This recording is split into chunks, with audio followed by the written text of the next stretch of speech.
बिस्मिल्लाहिर्रहमानिर्रहीम। आज हम डिज़ाइन पैटर्न्स का एक ओवरव्यू लेंगे कि डिज़ाइन पैटर्न्स की कौन कौन सी टाइप्स हैं, कितने टाइप्स ऑफ पैटर्न्स एग्जिस्ट करते हैं, वो पैटर्न्स कौन कौन सी स्पेसिफिक प्रॉब्लम्स को सॉल्व करते हैं। हम उनकी एग्जांपल्स को स्टडी करेंगे, एक सॉफ्टवेयर और एक नॉन सॉफ्टवेयर एग्जांपल, और उसके बाद हम देखेंगे कि इन पैटर्न्स के क्या बेनिफिट्स हैं।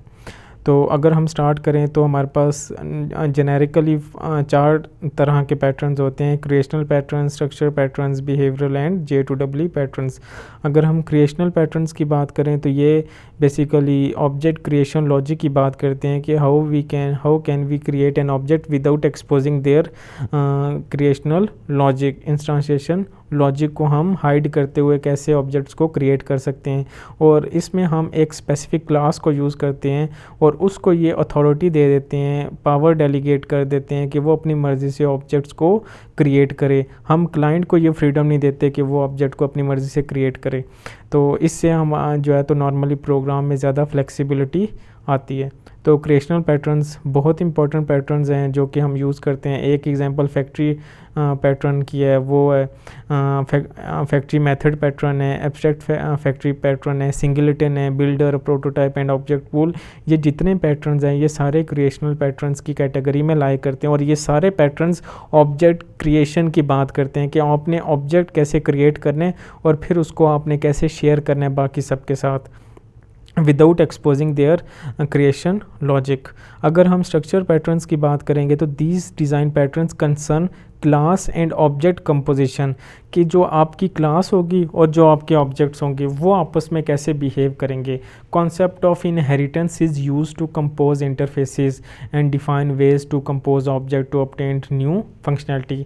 हम इसमें जो है तो इनहेरिटेंस का कॉन्सेप्ट यूज़ करेंगे, कंपोजिशन का कॉन्सेप्ट यूज़ करेंगे, इंटरफेसेस को हम कैसे जो है तो इंटरफेसेस का जो कॉन्सेप्ट है विद इनहेरिटेंस उसको हम जो है तो स्टडी करते हैं। Deal with D coupling interfaces and implementation of classes and object. Interfaces को हम कैसे डी कपल कर सकते हैं। डी कपल का मतलब है कि वो दोनों आपस में इतने ज़्यादा डिपेंडेंट ना हो।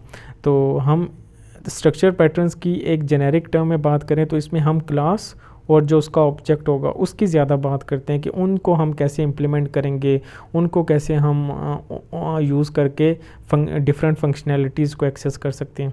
तो स्ट्रक्चर पैटर्न्स की अगर हम बात करें तो उसमें हमारे पास अडाप्टर पैटर्न आ जाएगा, ब्रिज पैटर्न है, फिल्टर है, कंपोजिट है, डेकोरेटर है, फसाद and flyweight and proxy pattern.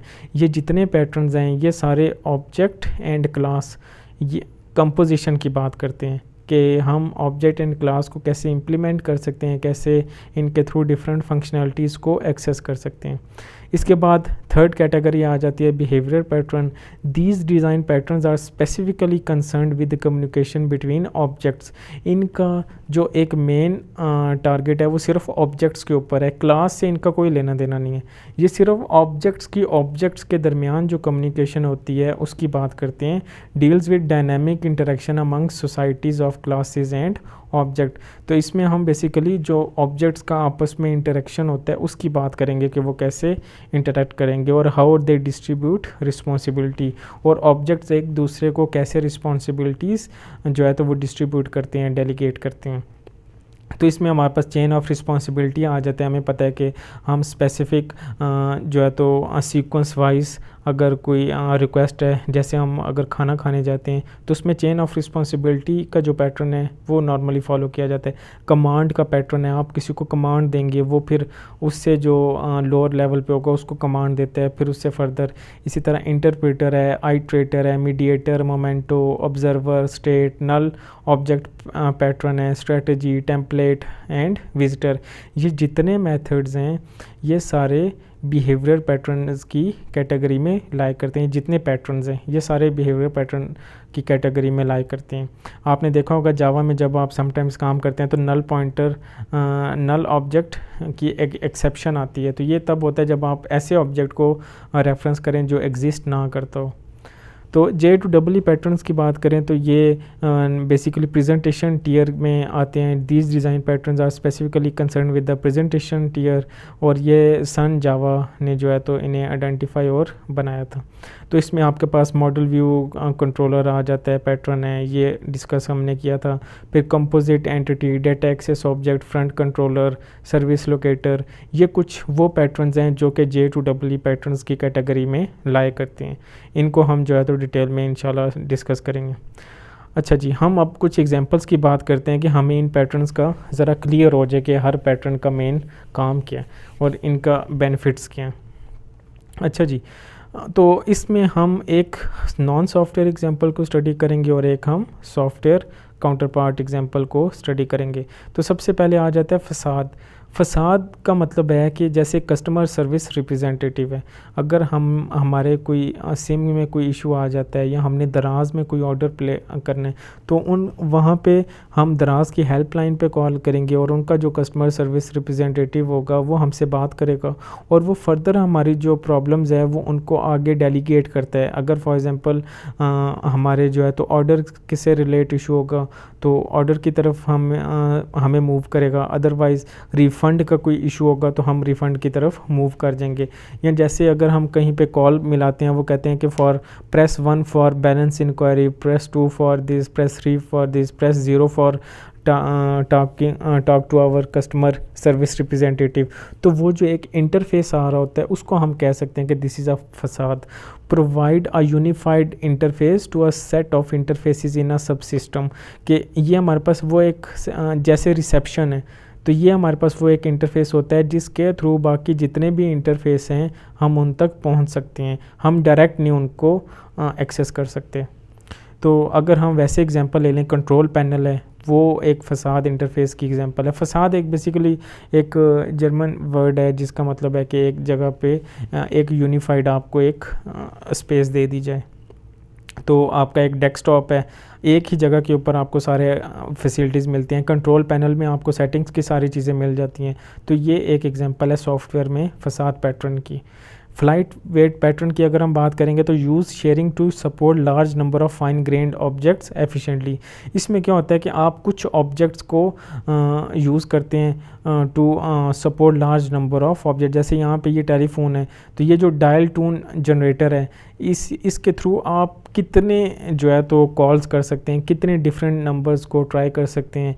तो ये है कि आप एक सिंप्लीफाइड आप कह सकते हैं कि ऑब्जेक्ट्स के थ्रू डिफरेंट ऑब्जेक्ट्स को आप एक्सेस कर सकते हैं और आप उन्हें शेयर कर सकते हैं। इसके अगर हम सॉफ्टवेयर एग्जांपल देखें तो फॉर एग्जांपल ये एक मेमोरी के अंदर ये एक छोटी सी आपको जगह नज़र आ रही है, लेकिन इस मेमोरी ये जो एक आपको मेमोरी गिवन है इसके अंदर ये जितना एक इंटरफेस है MS वर्ड का और ये साथ में आपको ये हेल्प भी गिवन है, ओपन है, ये जितनी चीज़ें ये सारी की सारी इसी मेमोरी के अंदर हम स्टोर करते हैं।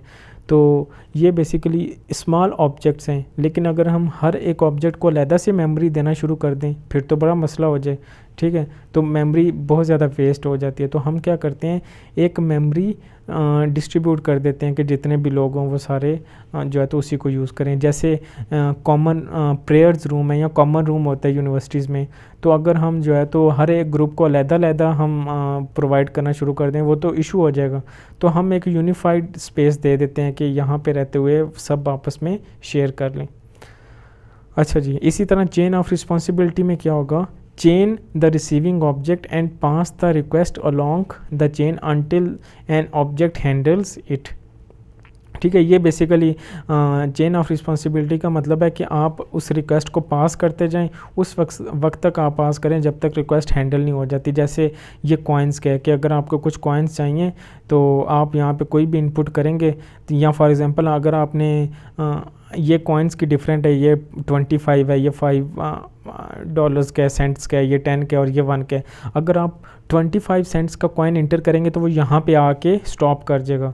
अगर 5 सेंट्स का करेंगे तो वो यहाँ पे स्टॉप करेगा। अगर 10 सेंट्स का आप कॉइन इंटर करेंगे तो यहाँ पे स्टॉप करेगा और अगर 0-1 पे तो यहाँ पे। तो कॉइन अगर यहाँ से इन सब से मूव होता हुआ 25 सेंट्स का कॉइन यहाँ पे आएगा। तो इसको हम कहते हैं चेन ऑफ रिस्पॉन्सिबिलिटी, कि जिस कॉइन की जहाँ पे रिस्पॉन्सिबिलिटी बनती है वो वहीं पे जाके रुकेगा। इसकी अगर हम सॉफ्टवेयर एग्जांपल लें तो जैसे इंटरनेट है, हम सबसे पहले जो है तो लॉगिन करते हैं फिर हमारा पासवर्ड चेक होता है और उसके बाद हम अपनी बैलेंस स्टेटमेंट को देख सकते हैं। इंटरनेट बैंकिंग की अगर हम बात करें तो ये चेन ऑफ रिस्पॉन्सिबिलिटी है। फर्स्ट हमारा लॉगिन पेज आएगा, उसके बाद सेकंड रिस्पॉन्सिबिलिटी किसकी होती है, पासवर्ड चेक करेगा, वेरीफाई होगा, उसके बाद क्या होगा, बैलेंस स्टेटमेंट, जिसको हम 3 टियर आर्किटेक्चर भी कहते हैं। तो ये एक एग्जांपल है चेन ऑफ रिस्पॉन्सिबिलिटी की। इस तरह मोमेंटो है। मोमेंटो का मतलब क्या है कि आप अपने ऑब्जेक्ट की जो प्रीवियस स्टेट हो आप उसको रीस्टोर कर सकें। जैसे यहाँ पे भी है ना, externalize object state so that object can be restore to its state later. ठीक है, कि अगर आप अपने ऑब्जेक्ट की प्रीवियस स्टेट में जाना चाहें तो आप जा सकें। जैसे रिवाइंड होता है ना, आप अगर वीसीडी या डीवीडी की कोई मूवी देख रहे हैं या लैपटॉप में वीडियो देख रहे होते हैं तो आप वीएलसी प्लेयर है या कोई भी, तो आप रिवाइंड कर सकते हैं, पीछे जा सकते हैं। अगर आपसे कोई सीन मिस हो गया तो आप उसको दोबारा देख सकते हैं। इस तरह अगर इसकी सॉफ्टवेयर एग्जांपल देखेंगे तो ये जो आपको रीस्टोर डिफ़ॉल्ट का ऑप्शन आता है ना, कि आप जैसे इसको क्लिक करते हैं तो जो फैक्ट्री सेटिंग होती हैं, डिफ़ॉल्ट होती हैं, उसमें ऑटोमेटिकली आपकी सारी सेटिंग्स हो जाती हैं। तो ये हमारे पास बेसिकली मोमेंटो पैटर्न है। देखें ना, बहुत से ऐसे पैटर्न्स होते हैं जो हम डेली लाइफ में यूज़ करते हैं लेकिन हमें पता नहीं होता कि ये भी डिज़ाइन पैटर्न की कैटेगरी में आता है।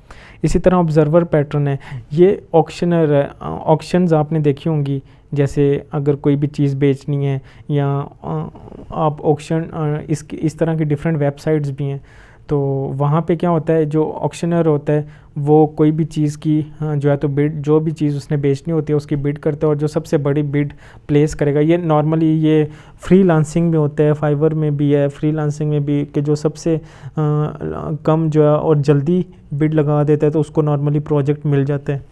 तो ये वही है कि अगर कोई घर है फॉर एग्जांपल और आपने घर लेना है और 4 बंदे और भी हैं, तो वो कहता है यार सबसे ज़्यादा जो पैसे मुझे देगा मैं उसको दे दूंगा। तो ये होता है ऑब्जर्वर पैटर्न, कि एक बंदा बोलता है और वो जो बिड लगाएगा वो बाकी सब तक पहुंच जाएगी, तो फिर बाकी सब उसको रिस्पॉन्ड करेंगे। जैसे ये बंदा कह रहा है मैं 127, ये 319, ये 501 और ये 486। When all object change its state all its dependent are notified, कि अगर एक बंदे ने कह दिया कि वो 486 रुपीज़ देगा तो बाकी सबको बता दिया जाता है कि वो बंदा इतना पे करने के लिए तैयार है, तो आप लोगों का क्या ख्याल है। ठीक है, तो वो फिर इस तरह चलते हैं। अगर इसकी हम एग्जांपल लें सॉफ्टवेयर की, तो क्रिक इन्फो का जो सर्वर है, अगर हमने सर्वर के ऊपर कोई चेंज किया है तो वो क्या होगा, ऑटोमेटिकली जितने भी वेब पेजेस हैं जहाँ जहाँ पे भी ओपन हैं तो वो सब पे जाके वो चीज़ अपडेट हो जाती है। जैसे अगर स्कोर है, लाइव स्कोर अपडेट्स हैं, तो वो आपने वेबसाइट जहाँ पे भी ओपन की होगी, मोबाइल में की है, लैपटॉप में की है या दोनों जगह पे की है, तो जैसे वो स्कोर अपडेट होगा तो वो आपको दोनों जगहों पे सेम टाइम अपडेट हो जाता है। तो ये ऑब्जर्वर पैटर्न की एक एग्जांपल है। इसी तरह अडाप्टर पैटर्न का मतलब होता है कि 2 इनकम्पैटिबल इंटरफेसेस को आपस में ज्वाइन करना। जैसे हम मोबाइल चार्जर के लिए अडाप्टर यूज़ करते हैं, तो यहाँ पे भी सेम वही फंक्शनैलिटी है कि हम अडाप्टर को यूज़ करते हैं। आपके पास 2 क्लासेस हैं, वो इनकम्पैटिबल हैं, उनको ज्वाइन करने के लिए हम अडाप्टर को यूज़ करेंगे। Convert the interface of a class into another interface client expect, जैसे ये डिफरेंट ये अडाप्टर क्या आपको नज़र आ रहा है कि अगर 2 चीज़ें, और ये क्लास की एग्जांपल दे रहा है कि सॉकेट में अगर नहीं लगता तो आप अडाप्टर को यूज़ करेंगे, अडाप्टर उसको कंपैटिबल बनाएगा और फिर आप उसे यूज़ कर सकते हैं। अगर हम इसकी जावा से रिलेटेड एग्जांपल लें अडाप्टर की, तो जावा मॉड्यूल और इसमें जावा नेटिव इंटरफेस जो होता है और वो उसको कन्वर्ट कर देता है C++ मॉड्यूल में, कि आप जो है जावा के कोड को फिर रन कर सकते हैं कोई भी C++ प्लेटफॉर्म में। तो ये अडाप्टर क्या है, अडाप्टर का बेसिकली काम ये होता है कि वो आप 2 इनकम्पैटिबल इंटरफेसेस को आपस में लिंक कर देते हैं। इसी तरह बिल्डर है, तो बिल्डर का जो मेन काम है वो ये है कि separate the construction process of a complex object from its representation so that the same construction process can create different representations. इसमें देखें एक ही तरह के बेसिकली जो है तो वो हैं कंस्ट्रक्शन का प्रोसेस है, लेकिन उनकी रिप्रेजेंटेशंस डिफरेंट है। ठीक है, तो ये बिल्डर पैटर्न आ जाता है कि हम जो है तो कंस्ट्रक्शन प्रोसेस को सेपरेट कर देते हैं रिप्रेजेंटेशन से, कि हम जो है तो डिफरेंट रिप्रेजेंटेशंस क्रिएट कर सकें। अब देखें ना, ये सारे 4 लेग एनिमल्स हैं, लेकिन इन सब की जो रिप्रेजेंटेशन है वो डिफरेंट है, लुक डिफरेंट है। तो ये जो पैटर्न होगा ये बिल्डर पैटर्न होता है। अगर हम इसकी सॉफ्टवेयर एग्जांपल देखें तो आपके पास लेक्सिकल एनालिसिस है, सिंटेक्स एनालिसिस है, फिर सेमेंटिक्स है, फिर इंटरमीडिएट कोड में आ जाएगा और उसके बाद इंटरप्रिटेशन होगी। इसी तरह जावा कंपाइलर की बात करें तो जावा पार्सर है, फिर सिमेंटिक एनालिसिस है, जावा बाइट कोड क्रिएट करेगा और फिर JVM, ठीक है, और JVM उसको प्लेटफॉर्म इंडिपेंडेंट जो है तो बना देते हैं। इसी तरह पाइथन कंपाइलर की बात करें तो वो पाइथन पार्सर आ जाएगा, सिमेंटिक एनालिसिस है, फिर पाइथन बाइट कोड है और फिर PVM है। तो ये बिल्डर पैटर्न की एग्जांपल्स में आती हैं। इसी तरह अगर हम आइटरेटर की बात करें तो आइटरेटर का मतलब होता है लूप, जैसे फॉर लूप लगाते हैं सी में या जावा में, तो ये जो लूप्स होते हैं वाइल लूप, फॉर लूप, इनको हम नॉर्मली आइटरेटर ही कहते हैं। Provide a way to access the elements of a set sequentially, one by one करके अगर हम जो है तो मूव करें तो हम कहते हैं कि this is a iterator pattern. जैसे ये है कि ये आइटरेशंस में मूव करें, चैनल फ्रीक्वेंसीज़ हैं, अगर आपने एक चैनल से दूसरे चैनल पे जाना है तो आप वन बाय वन अगर सारे चैनल्स को देखेंगे तो हम कहते हैं कि दिस इज़ अ आइटरेशन। और अगर हम एग्जांपल लें सॉफ्टवेयर की, तो जैसे अगर आपने किसी भी सॉफ्टवेयर को इंस्टॉल करना है तो आप नेक्स्ट और नेक्स्ट करते रहते हैं, तो ये आइटरेटर की एग्जांपल है। तो this is also pattern. Normally हर बंदा जब भी कोई सॉफ्टवेयर इंस्टॉल करता है तो वो नेक्स्ट और नेक्स्ट तो उसे करना पड़ता है, जैसे लाइसेंस एग्रीमेंट भी आ जाता है। तो ये बेसिकली आइटरेटर पैटर्न की एग्जांपल है। इसी तरह इंटरप्रेटर है, interpret the sentence in a language based on it's grammar. अब ये म्यूज़िक है तो म्यूज़िक को ये डिफरेंट जो सिंबल्स हैं इन सिंबल्स की बेस के ऊपर इसको एवेलुएट किया जाएगा। तो इंटरप्रेटर जैसे समटाइम्स अगर जर्मन से कोई एम्बेसडर आ गया तो उसके साथ एक इंटरप्रेटर होता है जो कि पाकिस्तान का कोई अगर यहाँ पे मिनिस्टर होगा वो उर्दू में बात कर रहा है तो वो उसको इंटरप्रेट करेगा और उसको जर्मन में ट्रांसलेट करके बताएगा कि पाकिस्तानी क्या बात कर रहे हैं। तो on the basis of this grammar वो उन चीज़ों को इंटरप्रेट करते हैं। और अगर हम सॉफ्टवेयर एग्जांपल दें तो जैसे ये सिमिलीज़ को हम यूज़ करते हैं, अगर जैसे ये हमने सिमिलीज़ ये सिंबल्स को यूज़ किया है तो वो हमारे पास एक स्माइल आ जाती है। अगर हम ये सिंबल्स यूज़ करेंगे तो हमारे पास एक सैड फेस आ जाता है। तो ये इंटरप्रेटर है, इंटरप्रेटर पैटर्न को इम्प्लीमेंट किया हुआ है। इसी तरह ब्रोकर है, broker component is responsible for coordinating communication between clients and remote server. ये ब्रोकर्स हैं जो ट्रैवल एजेंट्स होते हैं, उनको नॉर्मली हम ब्रोकर कहते हैं, कि जो एक क्लाइंट्स और जो रिमोटली अगर हम दूसरे मुल्क में बैठे हुए अपना एक फॉर एग्जांपल किसी भी रेस्टोरेंट में कोई या होटल में कोई रूम बुक करवाना है या कहीं आपने ट्रैवल करना है, तो ये ब्रोकर्स का काम ये होता है कि वो आपके काम को बेसिकली आसान बना देते हैं और कम्युनिकेशन का जो एक बैरियर होता है उसको ख़त्म करते हैं। तो इसमें ये आपका डिफरेंट वेबसाइट्स हैं, यात्रा फॉर एग्जांपल ईज़ीगो, OLX है, ये भी ब्रोकर का काम। OLX की अगर पाकिस्तान की एग्जांपल हम देख लें। इसी तरह प्रॉक्सी है, हम डिफरेंट प्रॉक्सीज़ को यूज़ करते हैं और आपको नहीं पता है कि ये प्रॉक्सी भी एक पैटर्न है। और ये इसमें देखें कितने ऐसे पैटर्न्स हैं जो हम डेली लाइफ में यूज़ करते हैं लेकिन हमने कभी इसका नोटिस नहीं किया। तो provide a surrogate or place holder for another object to control access to it. Proxy का मतलब होता है ये जैसे है ना one moment while I connect you, जैसे हमने अगर किसी को कॉल करनी है और जो एक्सचेंज वाला बंदा होता है वो आपको कहता है सर 2 मिनट होल्ड करें मैं आपकी कॉल ट्रांसफ़र कर रहा हूँ, तो वो जो बंदा होता है उसको हम कहते हैं दैट इज़ आवर सरोगेट। तो ये जो एक प्रोसेस है इसको हम कहते हैं दिस इज़ अ प्रॉक्सी, ठीक है। तो इसको हम कहते हैं that is a pattern, proxy pattern. इसी तरह अगर क्लाइंट है, क्लाइंट ने अगर ये गूगल टॉक को यूज़ करना है और उसके बाद वो गूगल चैट कर सकता है तो ये इसकी प्रॉक्सी की एक एग्जांपल है। इसी तरह हम डिफरेंट प्रॉक्सीज़ को यूज़ करते हैं टू एक्सेस डिफरेंट वेबसाइट्स, तो ये प्रॉक्सी पैटर्न में आ जाता है। इसी तरह स्ट्रेटजी है, अगर जैसे यहाँ पे है कि ट्रांसपोर्टेशन टू एयरपोर्ट, आपने एयरपोर्ट जाना है और आपके पास 2 पैरामीटर्स हैं टाइम एंड कॉस्ट। तो अगर आपके पास टाइम बहुत कम होगा तो आप क्या करेंगे, टैक्सी करवा लेंगे।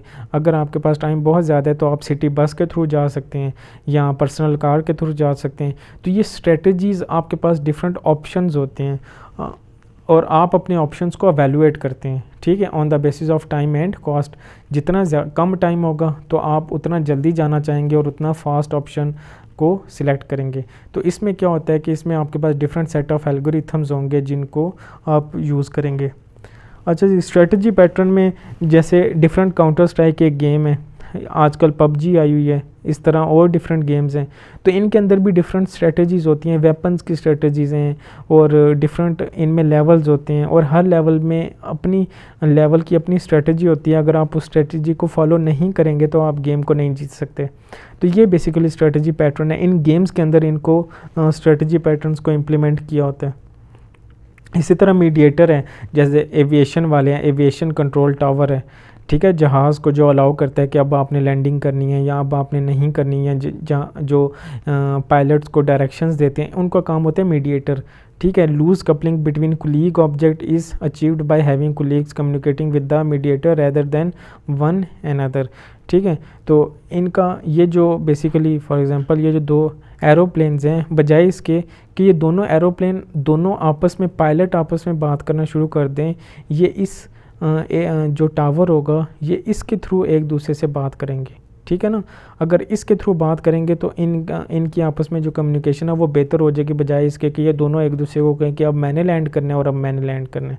तो ये इन एरोप्लेन्स की जो आपस में कम्युनिकेशन होती है ये कंट्रोल टावर वाले करते हैं और इसको हम कहते हैं कि दिस इज़ अ मीडिएटर। तो मीडिएटर का काम क्या होता है, मीडिएशन करना, कि दोनों के दरमियान बात करवाना। और अगर हम इसकी सॉफ्टवेयर एग्जांपल ले लें तो ये जो गूगल टॉक सर्वर है, इस सर्वर का काम क्या होता है कि दो बंदियाँ आपस में चैट कर रही हैं, लेकिन वो चैट किसके थ्रू करेंगे, सर्वर के थ्रू। तो ये सर्वर का जो गूगल टॉक का जो सर्वर होगा ये इसका मेन कॉन्सेप्ट है कि मीडिएटर का, वो मीडिएटर का रोल प्ले करता है। अगर यही ख़त्म हो जाएगा तो फिर वो दो बंदे आपस में बात नहीं कर सकेंगे। इसी तरह लेयर्स एक पैटर्न है, इसकी अगर हम सॉफ्टवेयर एग्जांपल देख लें तो जो हमारे नेटवर्क की लेयर्स होती हैं, physical data link layer, network transport session, फिर प्रेजेंटेशन लेयर, एप्लीकेशन लेयर, तो ये जो नेटवर्क लेयर्स हैं ये इसकी प्रैक्टिकल एग्जांपल है लेयर्स की सॉफ्टवेयर की। इसी तरह स्टेट की हैं, अगर हमने एटीएम मशीन में जाना है और कोई ट्रांजैक्शन करनी है तो उसमें भी देखें कि पहली स्टेट क्या होगी कि आपने अपने कार्ड को इंटर करना है, फिर पिन कोड इंटर करेंगे, पिन कोड, उसके बाद हम सेलेक्ट करते हैं कि हमने ट्रांजैक्शन क्या करनी है, कैश विड्रॉल है या बैलेंस इंक्वायरी है, और उसके बाद अगर हमने अपनी ट्रांजैक्शन कंप्लीट करनी है तो कार्ड इजेक्ट हो जाएगा। तो उसमें भी डिफरेंट स्टेट्स होती हैं। इसी तरह वेंडिंग मशीन है कि आपने जो चीज़ परचेज़ करनी है आप कॉइन्स को इंटर करेंगे, उसके बाद आपने पहले कॉइन को डिपॉजिट किया, फिर आपने जो चीज़ फॉर एग्जांपल लेनी है वो आपने ले ली, उसके बाद जो चेंज है आपका वो आपको मिल जाता है। कि अगर आपने फॉर एग्जांपल 100 रुपीज़ इंटर किया और 90 की कोई चीज़ ले लिया तो 10 रुपीज़ आपको वापस मिल जाएंगे। An object altars it behaviour when it's internal state changes, ठीक है। तो एटीएम की एग्जांपल है, वो स्टेट पैटर्न को फॉलो करता है एटीएम मशीन भी। तो ये आज का जो बेसिकली हमारा लेक्चर था डिज़ाइन पैटर्न्स के ऊपर, हमने अंडरस्टैंड किया, और इसमें ये जितनी आज हमने ये सारी एग्जांपल्स देखी हैं इसमें क्रिएशनल पैटर्न्स भी आ जाते हैं, स्ट्रक्चर भी आ जाएंगे और बिहेवियर भी। तो आई होप आपकी अंडरस्टैंडिंग बेहतर ही होगी। आपका कोई क्वेश्चन है तो आप लोग मेरे से पूछ सकते हैं। Thank you so much. अल्लाह हाफिज़।